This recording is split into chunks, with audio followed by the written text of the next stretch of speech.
Something happens to women after 40 that nobody wants to admit.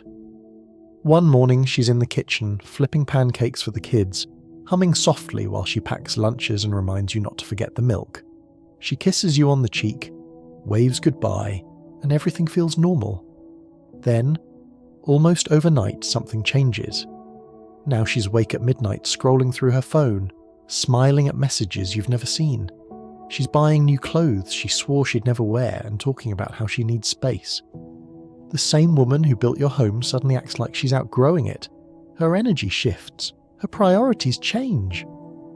And the life you built together starts to feel like a cage she's trying to escape from. You can feel her slipping, but you don't know why. And the scariest part, it's happening everywhere. But nobody dares to talk about it. It never starts with a fight. It starts with small things you barely notice. She's making breakfast, laughing at something the kids said, reminding you about the bills. She's folding laundry while watching her favourite show, texting her sister, checking on her parents. Everything feels safe. The same rhythm you've lived in for years. You think you know this woman better than anyone. Then, the tone of her voice changes. She stops waiting for you to come home. She starts eating dinner alone. She says she's tired, but she doesn't go to bed. Her phone becomes an extra limb, always in her hand, always turned away from you. She starts talking about wanting more, about finding herself. At first, you laugh it off. Everyone hits a midlife phase, right? But this isn't a phase, it's a shift. The music in the house changes. The shows she watches are different. Her friends change, her interests change, and slowly, the entire atmosphere around her does too. You try to joke like before, but she doesn't laugh. You try to talk, but she's somewhere else, far away, even when she's sitting right beside you. And that's when it hits you.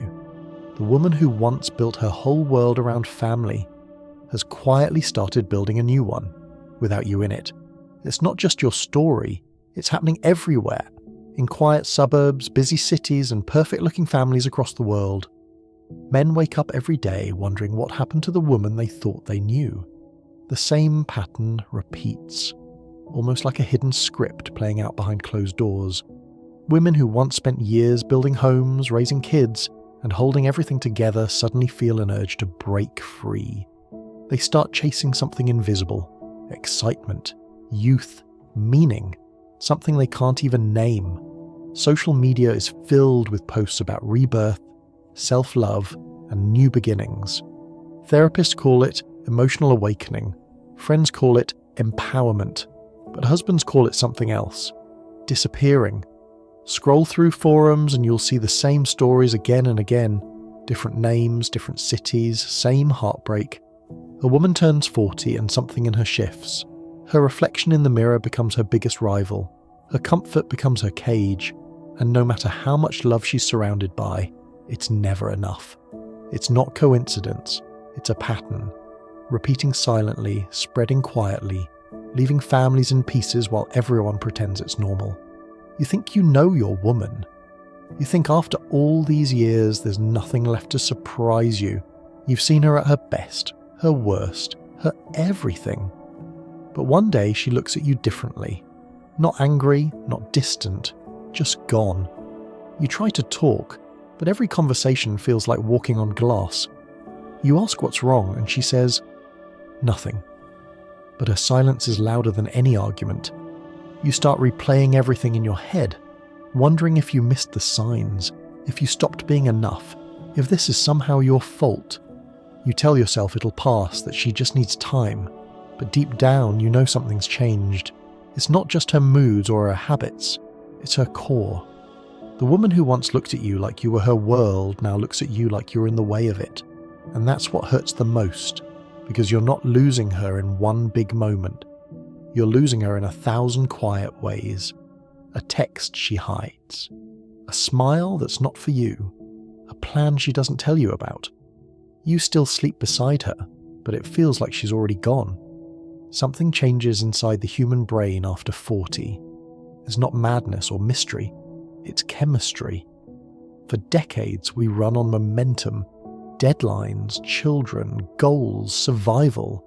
Then one day, the brain begins to slow its chase for external rewards and turns inward, asking questions it never had time for. Neuroscientists call it a shift in dopamine balance. The same chemical that once spiked at every new achievement or compliment now releases differently. The circuits that screamed more begin to quiet, and the ones that whisper why grow louder. It feels like the world outside is fading, but in truth, it's the mind rewiring itself, reassessing what still matters. Hormones play their part too. Levels fluctuate, rhythms reset, and with them come unexpected emotions. Nostalgia, restlessness, bursts of energy followed by silence. It's not weakness, it's adaptation. The brain is recalibrating, trimming away the parts of identity built for others and asking, what if there's more to me than my roles? That internal chemistry can feel like a storm. Familiar faces seem distant. Ordinary routines feel meaningless. People chase new experiences not out of cruelty, but from a biological pull to feel alive again, to wake up the circuits that have gone quiet. It's the body's way of forcing growth after years of repetition. Not destruction, but transformation. And while it looks chaotic from the outside, it's the most natural rebellion the mind can stage. A reminder that even after 40, the story isn't finished yet. Imagine you're a professional athlete. For decades, your body has been your identity. Every cheer, every win, every ounce of respect tied to how fast you move, how strong you are, how admired you look in the spotlight. Crowds roar your name, cameras flash, you walk into a room and people notice. That's your oxygen, being seen, being valued.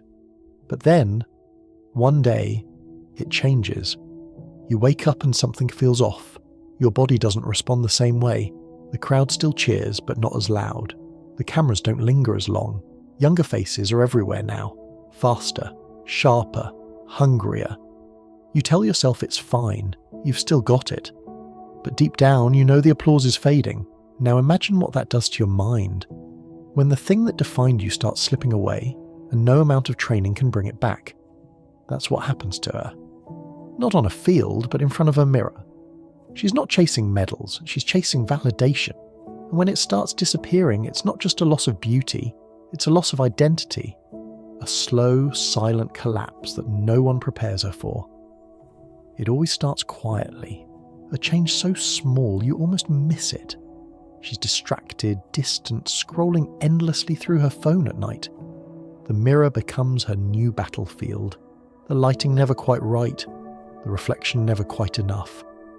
Compliments that once rolled off her back now linger in her mind like forbidden fruit. Then it begins, the escalation. She changes her hair, her clothes, her friends. Just trying something new, she says. But behind that smile is restlessness, dissatisfaction, a hunger that normal life can't feed anymore. Every glance from a stranger becomes proof that she still matters. Every like, every message, every tiny spark of attention. It's dopamine, pure and addictive. Soon the family routine starts to crumble. Dinners turn into silence. Weekends become me time. The man who once made her feel safe now represents everything she's trying to escape. Stability, predictability, the reminder that time has passed. And then one day, it happens. The line is crossed. A message she shouldn't have answered. A secret she can't explain. That quiet internal war spills into the real world. And everything built over years begins to collapse in weeks. Not because she stopped loving her family, but because she stopped recognizing herself and tried to destroy the world that reminded her of who she used to be. It starts with nostalgia. Old photos suddenly appear on her phone, the ones where she's younger, glowing, carefree. She laughs at them, but there's sadness behind the smile. She starts saying things like, "I miss those days," or "I used to be so different." That's the seed, the quiet beginning. Then come the stories. She talks about her past with a new kind of energy. The wild nights, the attention, the excitement. Those memories aren't just stories anymore, they're cravings disguised as conversation. Then the new friends appear, divorced, single, finding themselves. They don't give advice. They give permission. Permission to question everything she built. They tell her she deserves more, that she's been living for everyone but herself. Then social media takes over. Hours lost scrolling through filtered fantasies. Younger women, glamorous women, empowered women. The algorithm becomes her therapist, feeding her validation and comparison until her real life feels dull by contrast. Then the transformation begins. New skincare, gym memberships, clothes she hasn't worn in years. Suddenly it's not maintenance, it's reinvention. Every post, every selfie, every comment is a performance begging the world to say, "You still got it." Then comes the distance. The phone is always face down. The schedule becomes blurry. I just need space. Fights appear from nowhere, followed by eerie calm. Both are dangerous. One means she's building her case to leave. The other means she already has. By now, the warning signs are everywhere. In her tone, her silence, her reflection. But most men don't notice until it's too late. They think it's just stress, or hormones, or mood swings. It's not. It's the prelude to detonation. The phase where she quietly starts erasing the life she no longer feels connected to, piece by piece, until there's nothing left but the woman she used to be, and the wreckage she leaves behind. You know what's truly infuriating? It's not just her, it's everything around her. Every voice, every message, every shiny lie pumped into her head from the moment she wakes up. Society doesn't just allow this, it encourages it. The media worships rebellion and calls it empowerment. Talk shows applaud women who find themselves after blowing up their families. Magazines preach self-love, but define it as chasing youth. Every influencer, every podcast, every slogan whispers the same poison: you deserve better, you shouldn't settle, happiness comes first, friends become enablers. Those so-called liberated women she drinks wine with, they're not mentors, they're missionaries for misery. They don't want her to be happy, they want her to be like them. Alone, but pretending it's freedom. They hand her a script. You're not ungrateful, you're unfulfilled. You're not selfish, you're awakening. And she believes it. Then there's the algorithm, the silent accomplice. It learns her fears, her insecurities, her midnight searches. It feeds her transformation stories. Love after 40 posts. Glamorous women starting over. Each swipe, each scroll says, "They did it. You can too." It's digital gasoline poured on emotional fire. Even therapists play their part, nodding through sessions, validating feelings instead of challenging them. You need to focus on yourself, they say, as if that's a cure, not a catalyst for destruction. No one tells her the truth. That beauty fades for everyone. That excitement always dies. That peace, not passion, is the real prize. Instead, she's told to keep chasing the high, no matter who gets burned along the way. So when she finally breaks, when she runs, when she destroys everything you built, she's not acting alone. She's just following the script the world handed her. A script written by a culture that profits from broken homes and lonely hearts, and calls it freedom. Somewhere along the way, we forgot what matters. We traded loyalty for excitement, depth for dopamine, and commitment for convenience. We started calling chaos, freedom and selfishness self-love, and the worst part, we taught people to be proud of it. Marriage used to mean something sacred. Two people building a fortress against the storms of time. It wasn't perfect, but it was real. It had weight, purpose, roots. Now, it's treated like a phase, something to abandon the moment it stops feeling like a fairy tale. We've convinced an entire generation that happiness is found in chasing newness, not nurturing what's already there. That's why families are collapsing. That's why children grow up confused, watching the people they trusted most walk away in the name of finding themselves. And yet, nobody talks about the aftermath. Nobody shows the loneliness that follows. The quiet regret that comes when the attention fades, when the fantasy dissolves, and there's nothing left but empty space where love used to live. This isn't progress. This isn't empowerment. This is erosion, slow, silent, and devastating. Because at the end of the day, passion fades, beauty fades, but loyalty endures, and a world that forgets that truth doesn't move forward, it falls apart. I've seen it happen too many times to count. There was a man I knew, married 18 years, 2 kids, a beautiful home, the kind of family people envied. His wife woke up one morning and said she needed space. Within 6 months, she was living with her personal trainer, the same man she swore was just a friend. She told everyone she'd been unhappy for years, but he had photos, letters, memories, proof of a woman who used to smile at him like he was her world. Suddenly all of it was fake. Then there was another, a church-going wife, devoted mother of 3, left her husband for a bartender half her age. She called it rediscovering herself. He called it what it was, betrayal dressed up as enlightenment. And the saddest one, a quiet couple who made it through every storm together. When the kids finally grew up, she said she felt empty, started reconnecting with an old flame online. That digital spark turned into a real fire, and by the time she realized it burned too hot, everything she'd built was already ash. Every story starts the same. A good woman, a good man, a stable life. And every story ends the same. Confusion, heartbreak, silence. Not because love died, but because somewhere she started believing the lie that being loved wasn't enough. Here's the truth nobody wants to face. It's not about love or boredom or even the marriage itself. It's about fear. Aging isn't just about wrinkles or birthdays. It's about invisibility.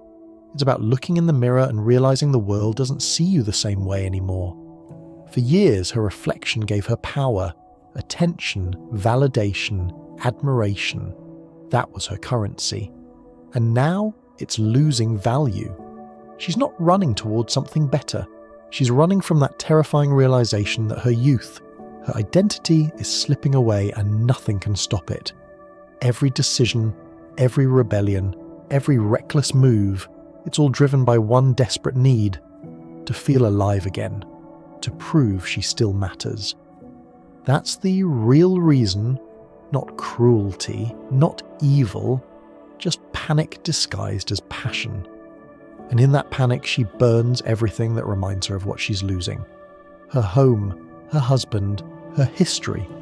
Because facing time feels harder than starting over.